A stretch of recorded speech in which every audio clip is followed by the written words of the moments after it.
سید الشہداء کوفے کی طرف سفر کر رہے ہیں اور جب زبالہ کے مقام پر پہنچتے ہیں تو حضرت ابو الفضل العباس سے کہتے ہیں کہ پانی کے مشکوزوں کو پہلے کی نسبت زیادہ بھر لو، ہمیں زیادہ ضرورت ہے۔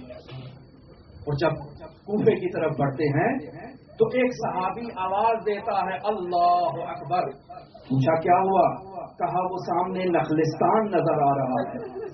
کہا یہ سرزمین ہے، یہ صحرا ہے، یہاں کوئی نخلستان نہیں، یہ ایک لشکر ہے جو تمہاری طرف آ رہا ہے، شدت سے پیاسا ہے، ہلکان ہونے کو ہے۔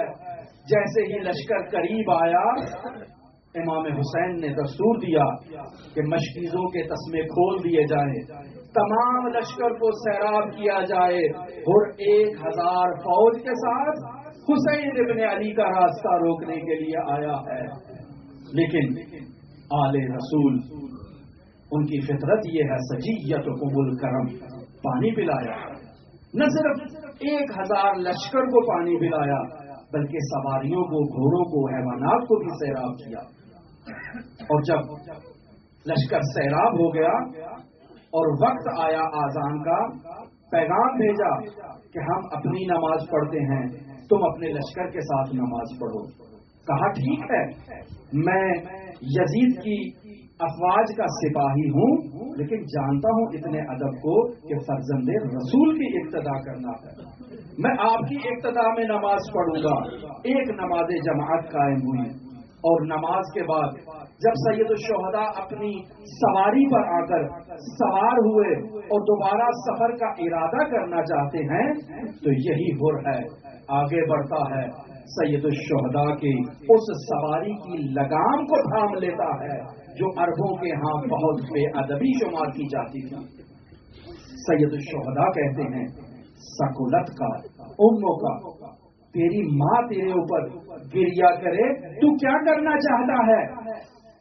کہا حسین اگر تیری ماں فاطمہ نہ ہوتی تو میں بھی تجھے ایسا ہی جواب دیتا، لیکن کیا کروں حسین، فاطمہ کا احترام لازم ہے، میں تجھے جواب نہیں دیتا۔ لہذا نہیں جانے دیا ہور نے، اور بالآخر کل 2 محرم کے مسائل بیان ہوئے کہ یہ قافلہ پہنچ گیا کربلا کی سرزمین میں، اور العطش کی آوازیں بلند ہو رہی ہیں کہ عاشور کے دن جب سید الشہداء نے استغاثہ بلند کیا، هل من ناصر ینصرنا، هل من مغیث یغیثنا، هل من ذاب یذب عن حرم رسول اللہ، کوئی ہے اللہ کے رسول کے حرم کا حفاظت کرے اور دفاع کرے؟ ایسے میں ہور آتا ہے اور عمر سعد سے کہتا ہے اے عمر سعد تو کیا کرنا چاہتا ہے اس لشکر کے ساتھ؟ کہا سروں کو تنوں سے جدا کر دیے جائیں گے اور ہاتھوں کو جسموں سے جدا کر دیا جائے گا۔ عمر سعد کے ارادے کو بھانپ لیا، جان لیا، اپنے خیمے میں آتا ہے، ایسے کانپ رہا ہے جیسے سانپ کانپتا ہے۔ اور صحابی نے پوچھا، ساتھی نے پوچھا اے ہور اگر کوئی مجھ سے سوال کرے کہ کوفے کا شجاع ترین انسان کون ہے تو ہور میں تیرا نام لوں گا، کیا وجہ ہے، تو کیوں کانپ رہا ہے؟ کہتا ہے میں خود کو جنت اور جہنم کے درمیان دیکھ رہا ہوں اور میں جہنم کو انتخاب نہیں کروں گا، جنت کی طرف جاؤں گا۔